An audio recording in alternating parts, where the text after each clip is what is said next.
मोटापे का वाहिद इलाज बगैर किसी दवा और एक्सरसाइज के 1 घंटे में 500 ग्राम से लेकर 1 किलो तक वजन कम किया जाएगा। नई टेक्नोलॉजी के जरिए ट्रीटमेंट किया जा रहा है SPS slimming and beauty clinic में। इस इलाज से आपको किसी भी तरह के साइड इफेक्ट्स भी नहीं होंगे। कलर इंप्रूवमेंट, पिंपल्स और डार्क सर्कल्स के लिए भी आप आ सकते हैं SPS slimming and beauty clinic, Hyderabad, एबर्ट्स beside Agarwala sweet house. Screen पर दिए गए नंबर्स पर कॉन्टैक्ट करें।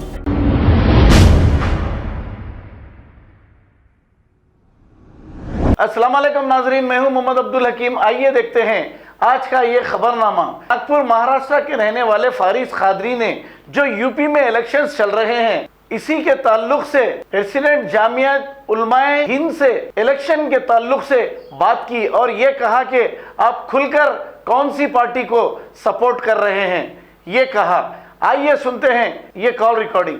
Hello hello. अस्सलाम वालेकुम। हेलो। अस्सलाम वालेकुम। वालेकुम अस्सलाम। मैं फारिस कादरी बात कर रहा हूँ फ्रॉम नागपुर महाराष्ट्र। नागपुर से? जी हाँ। अच्छा, जी, मैं एक बात पूछना चाह रहा था आपसे कि अभी यूपी में इलेक्शन चल रहा है। हाँ जी। और जमातिये उलमाए हिंद किसका सपोर्ट कर रहे हैं पार्टी में? देखिए, जमीयत उलमा हिंद किसी एक पार्टी का तो सपोर्ट नहीं कर रही है जी, बस सेकुलर और अच्छे उम्मीदवार का सपोर्ट कर रही है। फिर भी कोई एक अवैसी साहब के बारे में क्या कहना है आपका? अवैसी साहब का सपोर्ट हम खुल करके नहीं कर पा रहे हैं। वहाँ उनकी बहुत अच्छी पोजीशन नहीं है। यहाँ सपा का माहौल ज्यादा बेहतर है। अमूमी तौर पर लोगों का ध्यान सपा की तरफ है जी। और अगर कहीं उम्मीदवार अच्छा है वैसी साहब का तो लोगों का ध्यान उनके साथ भी।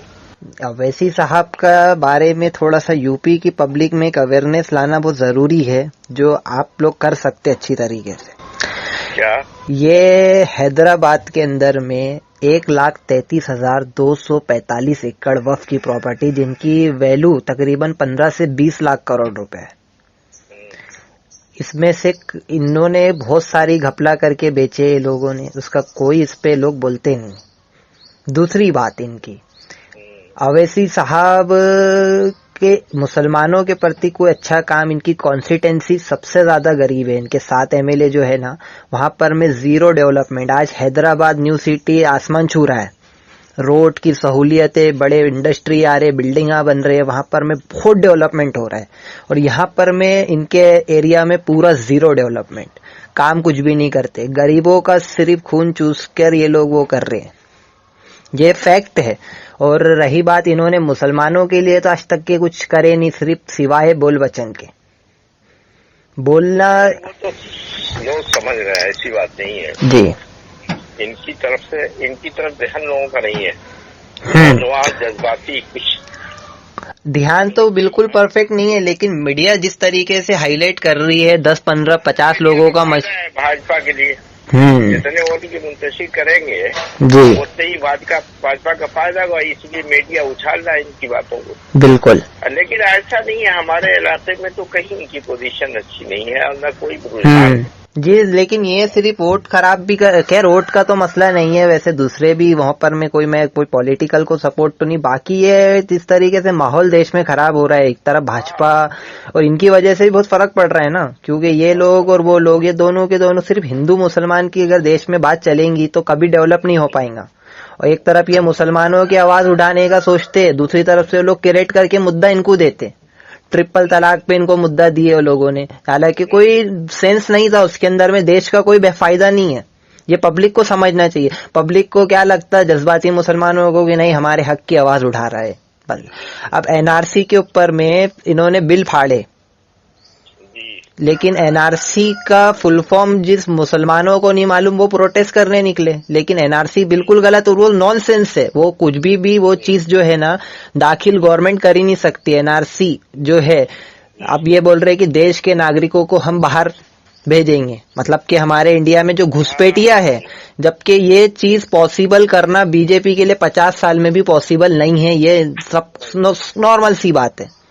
इसको मुद्दा बना के अवैसी साहब चलना, और हैदराबाद के अंदर में जो जुल्म सितम इनका है, पूरा गुंडा राज जिस तरीके से इन्होंने करके रखी, ये भी चीज बताना पब्लिक को बहुत जरूरी है। और मैं इन दो पार्टी के अगेंस्ट इसलिए ज्यादा हूँ, बीजेपी और MIM, क्योंकि ये दो पार्टी से ही देश के अंदर हिंदू मुसलमान चल के मेन मुद्दों से हट रहे। पहले प्रोटेस्ट 2012-11 से पहले काय पे होता था? महंगाई के ऊपर होता था। देश भर में प्रोटेस्ट आप काय पे देखे? आपकी उम्र होंगी ना, महंगाई पे होता था, हर चीज के ऊपर होता था, जुल्म सितम पे। और आज के टाइम पे हिंदू मुसलमान मस्जिद मंदिर के ऊपर चल रहा, तो इसमें मेन मुद्दों से अपन लोग हट रहे हैं। तो मैं ये चाह रहा था कि आपकी जमात की तरफ से ये पब्लिक के अंदर अवेयरनेस लाना बहुत ज्यादा जरूरी, नहीं तो देश बर्बाद हो जाएगा, क्योंकि मुसलमानों की भी जिम्मेदारी है देश के लिए। बीजेपी और इनका गेम बताना जरूरी है ना सर। और आपका नाम? अब्दुल आजमी मेरा नाम। आप प्रेसिडेंट है ना यूपी जमात उलमा हिंद के? हाँ जी। माशाल्लाह, आपकी बहुत बड़ी पोजीशन है सर। जी। आप थोड़ा सा इसके अंदर में करो तो कुछ वो हो जाएगा भला, क्योंकि आप कर रहे हैं नहीं, खुलकर आप लोग आइए इंशाल्लाह। अगर आप खुलकर आ गए ना सर, तो बहुत फर्क पड़ेगा आपकी वजह से, क्योंकि आपका बहुत बड़ा मुकाम है एक।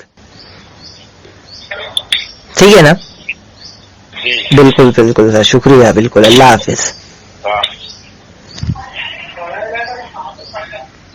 खबर है शहर की, खबर है गाँव की, खबर है सारी दुनिया की। 7H न्यूज पसंद आए तो लाइक कीजिए, शेयर कीजिए और सब्सक्राइब करना ना भूलें। 7H news.